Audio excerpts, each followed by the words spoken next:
Қазақ эстрадасының белгілі әншісі, театр және кино актрисасы Айгүл Иманбаева өзін сынның астына алған ел тұрғындарына жауап берді. Еске сала кетсек, өткен аптада Астарлы ақиқат бағдарламасында Айгүл мен Бүркіт қонақ болып, өнер иелерінің лотерея ойнауына қатысты пікір білдірген. Пікірталас барысында Иманбаева кәсіпкер Ахметбек Нұрсиламен сөзге келіп қалады. Осыдан кейін белгілі әртісті әлеуметтік желіде сынағандар көбейіп кетті. Айгүл өзінің қаралап даттағандарға жауап ретінде видео түсірді. Айтарларыңызды айтып болдыңыздар ма? Енді мен осы жолы айқайламай бәрін айтайын, деп сөзін бастады өнер иесі.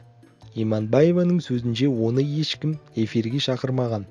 Ол егер алаяқ болғанда тып-тыныш үйде теледидардан көріп отырып, не болмаса қашып кететін едім, дейді. Иә, халық ұлық, тобыр былық.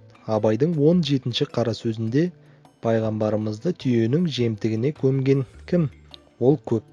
Ендеше көпте, яғни тобырда ақыл жоқ деген. Оны мен емес, Абай атамыз айтып кеткен.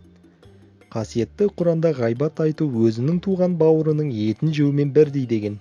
Көкбет адам жөн жосықсыз, орынды орынсыз аузына келгенді айтып, бай баламға салатын адам емес пе? Ал мінезді адам ол бір басқа. Жылқыда да мінез бар. Жуас жылқыны адамдар тек жұмысқа жегеді. Ал асау жылқы аламан бәйгеде шапқан. Мінезді адам ғана тұлғалыққа бара алады, деді белгілі әнші. Ол өзінің мінезді екенін жасырмай айтты. Иә, мен мінездімін. Иә, мен 200-дімін. Бірінші жүзім мейірімді, шынайы, ашық. Ал осы болысымды аяққа таптағанда мен ғана емес, әр адамның жанайқайы көмекке келсе керек, деп сөзін түйіндеді қазақ эстрадасының атақты әншісі, театр және кино актрисасы Айгүл Иманбаева.